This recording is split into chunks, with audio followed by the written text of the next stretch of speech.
Are we witnessing the start of a fundamental shift in American Middle East strategy?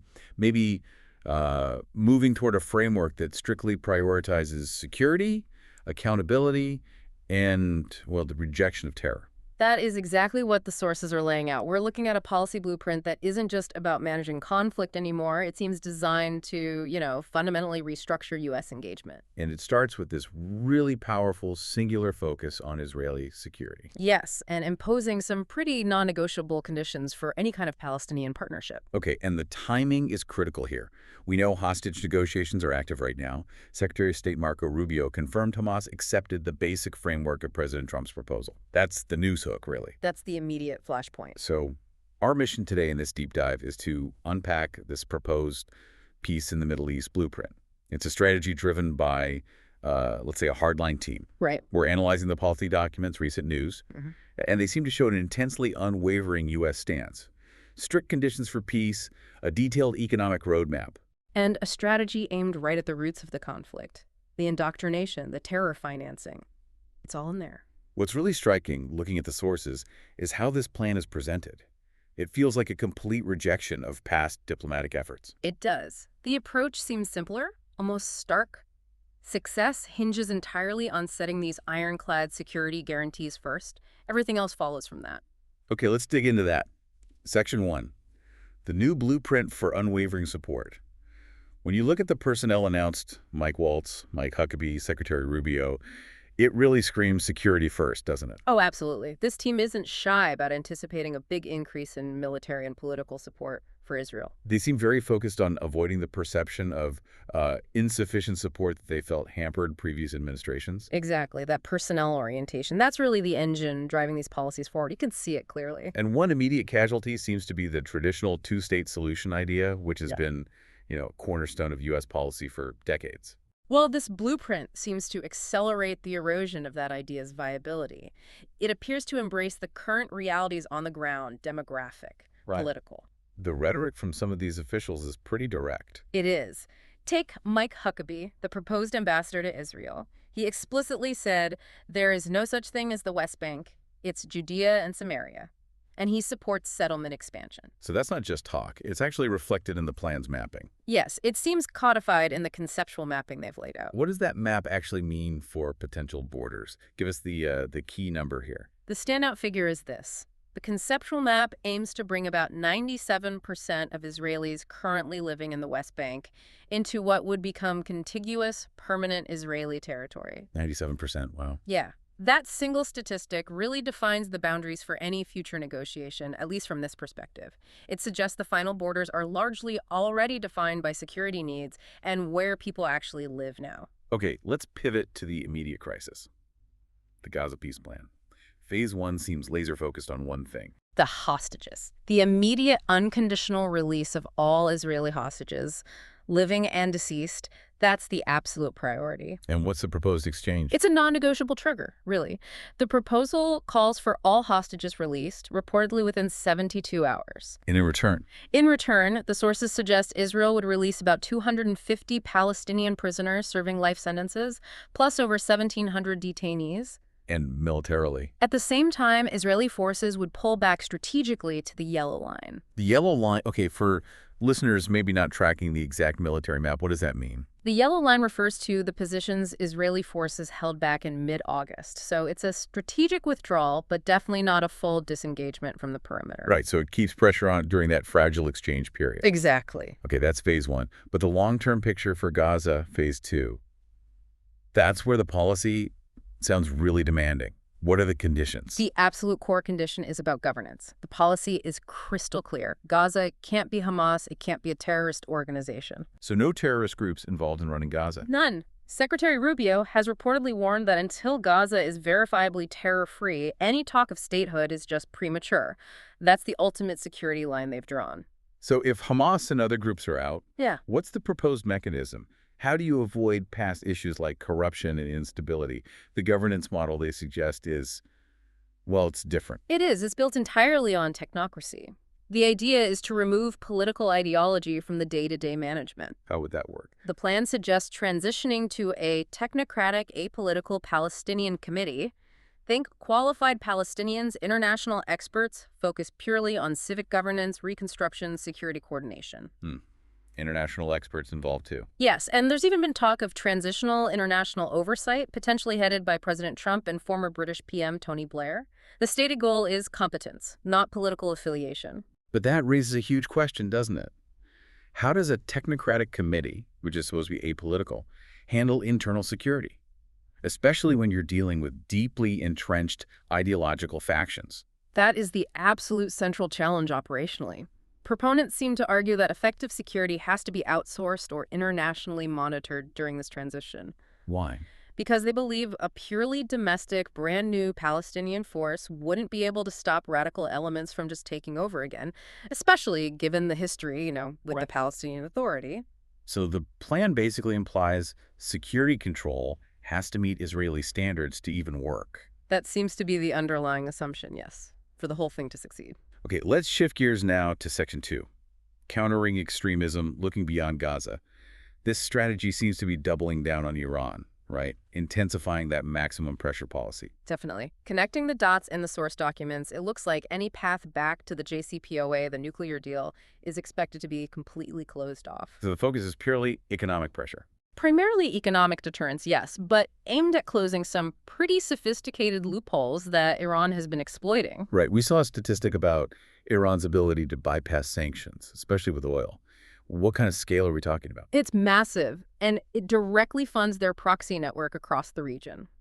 In 2023 alone, Iran managed to export roughly $70 billion in oil, mostly going to China. $70 billion, despite sanctions. Exactly. The current sanctions haven't stopped that flow. So this new blueprint calls for a much more sophisticated sanction system designed specifically to hit the financial middlemen and shut down that oil for cash pipeline. And how does that economic pressure connect with military actions? What does intensified deterrence actually look like on the ground? It means significantly raising the cost for Iran when they engage in malign activities. This could include more support for Israeli military actions against Iranian proxies, not just in Lebanon or Syria, maybe anywhere. And potentially targeting individuals. Potentially. The plan explicitly mentions possibly renewing a decapitation strategy, targeting high-ranking IRGC officials, similar to the Soleimani strike in 2020. The idea is to disrupt their command structure for terror operations. Now, this is where it gets really interesting for me, connecting this external conflict, this foreign policy, to the ideological battle happening right here at home and globally. Yeah. We've seen this surge in anti-Semitism. Yes, and the sources highlight the role of new technology in fanning those flames. How so? Groups like the Secure Community Network are warning about this.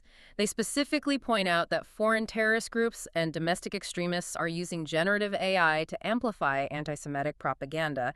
It accelerates radicalization, especially for lone actors online. So the speed and scale of this narrative warfare is just unprecedented. Absolutely. And the policy blueprint tackles this ideological fight directly. It does. A core goal outlined in the plan is demanding an immediate end to incitement, hostile propaganda, and especially the glorification of violence. Where specifically? In all government-controlled media and, critically, in school textbooks.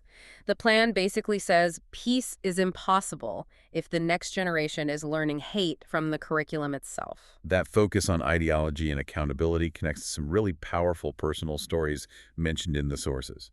People who grew up completely immersed in one narrative. And then had it shattered by reality. These stories show that even deeply entrenched ideology isn't invincible. Like Rowan Osman. Right. Grew up in Lebanon and Syria, taught anti-Semitic stereotypes from birth, but then she went to Strasbourg, France, pursued Jewish studies, and just by meeting normal Jewish individuals, she had this realization that she'd been, in her words, brainwashed. And she started a forum, Arabs Ask? Exactly, to proactively challenge those prejudices based on her own experience. And Qasim Hafiz's story is similar in a way. Very compelling. He grew up influenced by radical propaganda, visited Israel fully expecting to confirm this narrative of an evil apartheid state. But it found something different.